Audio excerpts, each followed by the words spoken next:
The Lord be with you. And with your spirit. A reading from the Holy Gospel according to John. Glory to you.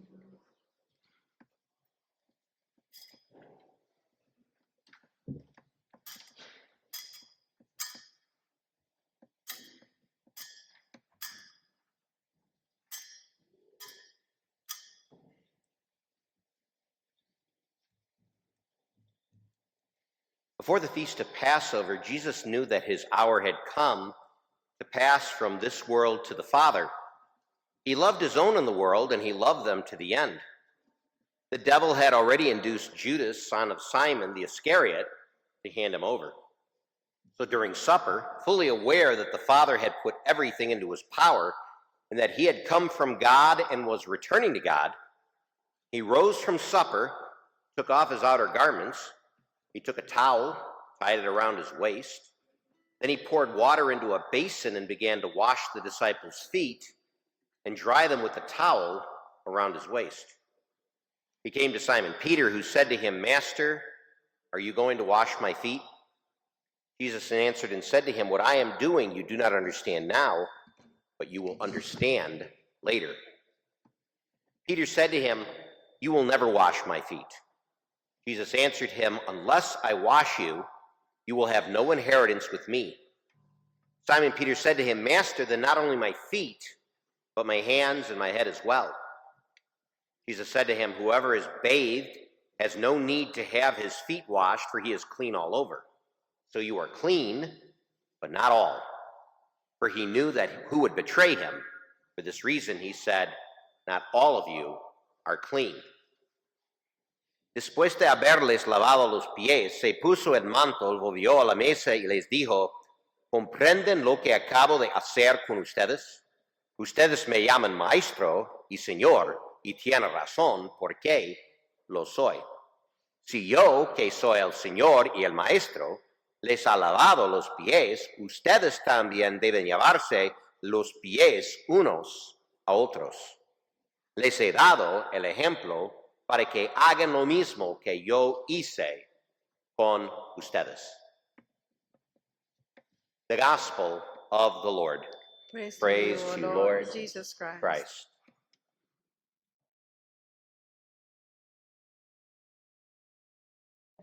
This has been kind of a difficult week for me in the priesthood. By July 1st, 7 pastors in the Joliet Diocese will either retire or will be moving out or moving on to other functions, and only one priest is getting ordained. The numbers of priests in this diocese are dwindling, and there's not many of us left, and the energy that the rest of us have to exert is not easy. Over at the university, I'm asked to offer more responsibilities, and it just takes its toll after a while. And sometimes when you're doing these ministries, you're wondering, is it really worth it? Are you really making a difference for the people you encounter? I received a letter today from a gentleman named Jeff. I'm going to read this in English and I'll summarize in Spanish. Para servir como sacerdote ha estado muy difícil, especialmente esta semana pasada, porque muchos sacerdotes va a retirarse, va a salir la diócesis, 7 párrocos va a salir y solamente uno va a ordenarse. Entonces, como sacerdotes, tener responsabilidades adicionales es muy difícil para mí, pero esta mañana yo recibí esta carta que yo voy a leer en inglés y yo voy a ofrecer un sumaria en español. It said, "Father Pete, my girlfriend and I belong to St. Michael in Sherrville, but sometimes on the weekends we attend masses at different parishes. We happened to be in Bradley on Saturday and went to the Vigil Mass for Palm Sunday at St. Patrick's Church in Momence, where we had a wonderful liturgy, great homily, fitting music, friendly congregation, and the most amazing liturgy. And the palm crosses, my girlfriend and I do art and environment at our parish, and while it is bigger in size than your parishes, we do not have the wherewithal to braid 1,100 palm crosses as someone in your parish did. I wanted to write and wish you and your entire parish community a happy Easter, and to offer some words of thanks for the impact that you are all making in Momence, St. Anne, and beyond. I first discovered your parish during the pandemic when I began watching masses online while churches were closed. I just searched YouTube and you popped up. It was wonderful you continue to take the time to record and offer online masses to those people both locally and far away who may need them on a particular weekend. Please know that we contributed generously to the collection on Sunday as well, as I have a few other times I've been to St. Patrick's, because it is the right thing to do at times, but especially at your parish, where it is evident that the money is making an impact on the parish and community at large. All the best to all of you and your parishes for a joyful Easter season. We look forward to attending masses at one of the border town parishes again in the spring or summer as our schedule allows. Sincerely, Jeff. Porque yo estoy haciendo estas misas por el internet en inglés y en español por este sitio de Border Town Parishes en YouTube o en nuestra sitio stpatrickmoments.org. Mucha gente está buscando estos videos y ellos quieren soportar esta parroquia. Una familia de Wichita, Kansas, está buscando estos videos para ofrecer algo por nuestra parroquia. Mucha gente que no le conocen están ofreciendo algo para decir que ustedes son tesoros, ustedes son importantes. You are all treasures, you are all important, and that's the reason why this is all worthwhile, because we are taking care of you because you are that important. A few months ago, one of the priests in our diocese was telling me that he was in need of some help as well. He had been very tired after his ministry and he needed a place to rest. His name is Father Diego Maximino. He is a Marian of the Immaculate Conception who serves on the other end of the diocese in Plano, Illinois, in Kendall County, who's from Argentina. Ustedes conocen Padre Diego, él asistiéndoles con sus retiros en Camino y Esperanza y con esta comunidad hispana también.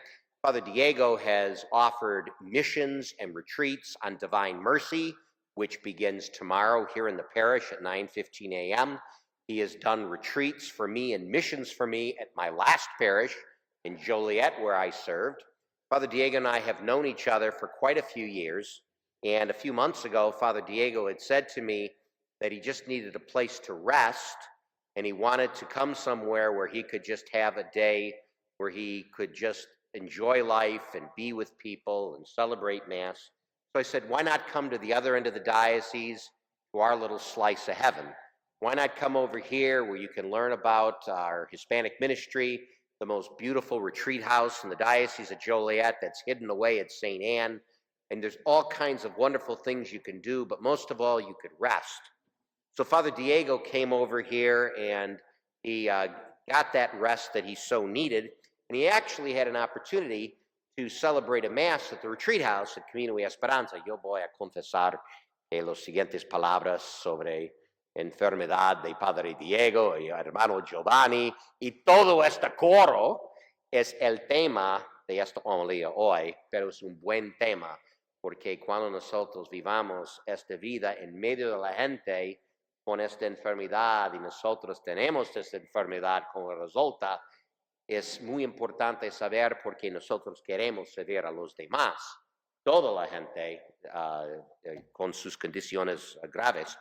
So Father Diego actually celebrated Mass over at Camino y Esperanza one weekend with brother, soon-to-be deacon, Giovanni Orduz, who will be ordained on April 6th. They went over to Camino y Esperanza, and I brought Father Diego over there, and we had a wonderful opportunity to meet the staff at the retreat house, and I got to hear a few confessions before I left. And then I went my merry way, and Father Diego and Brother Giovanni had an opportunity to spend time with these wonderful people. A few days later, I received a phone call from these wonderful people at Camino y Esperanza. Someone at that retreat house had COVID. Everybody got COVID, except for me. Because I left right after my few confessions, and because I'm too stubborn to ever get COVID again in my life. So the poor choir couldn't come here to sing the following Sunday, so I had to get Letty and Eduardo Dimas, mi coro de San Patricio en Joliet, a venir aquí para cantar en vez de ustedes con su familia. Es la secretaria del obispo. Very exciting. Letty and Eduardo Dimas. Letty is the bishop's secretary. She came here with her family to play at the 12 o'clock mass for me, and it was absolutely wonderful. And Brother Giovanni and Father Diego and the group from Camino Esperanza all had to take a week off to try to convalesce from getting COVID.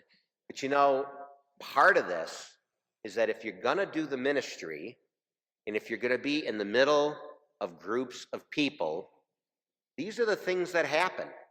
Sometimes you end up catching the same sicknesses and the same illnesses of the people you are trying to serve.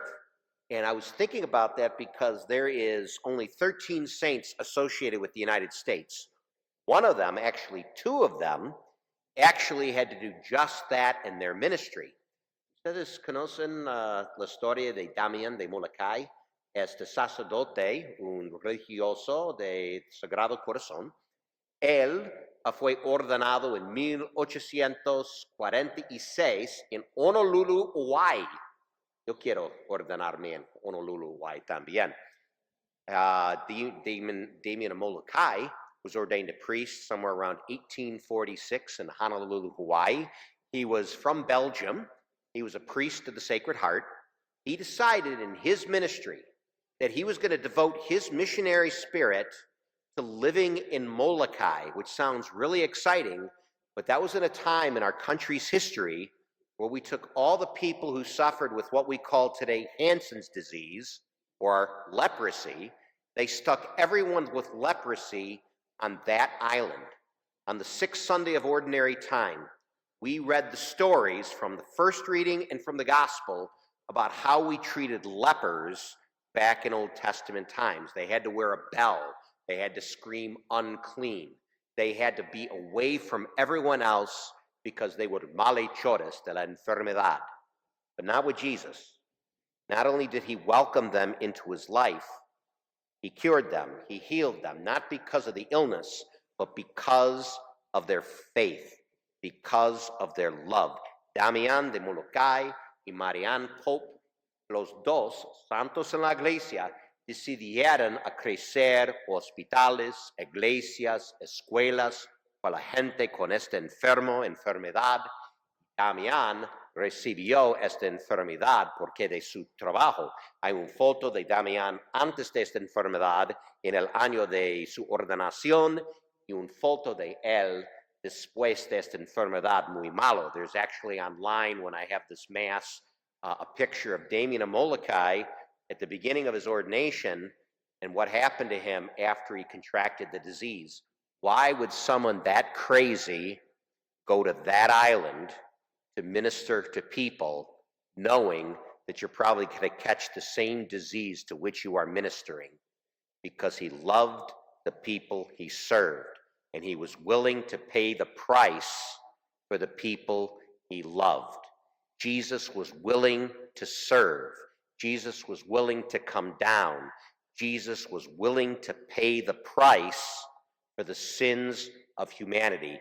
Jesucristo quiso entrar a este mundo para asumir una natura humana, esta voluntad humana, para vivir con nosotros, para alimentar con nosotros, morir como nosotros por nuestros pecados sobre esta cruz, porque Él tuvo y tiene este amor tan grande, más, infinitamente más que nosotros, para salvarnos, para ofrecer la oportunidad de salvarnos. He did it because he wanted to give us a chance for salvation.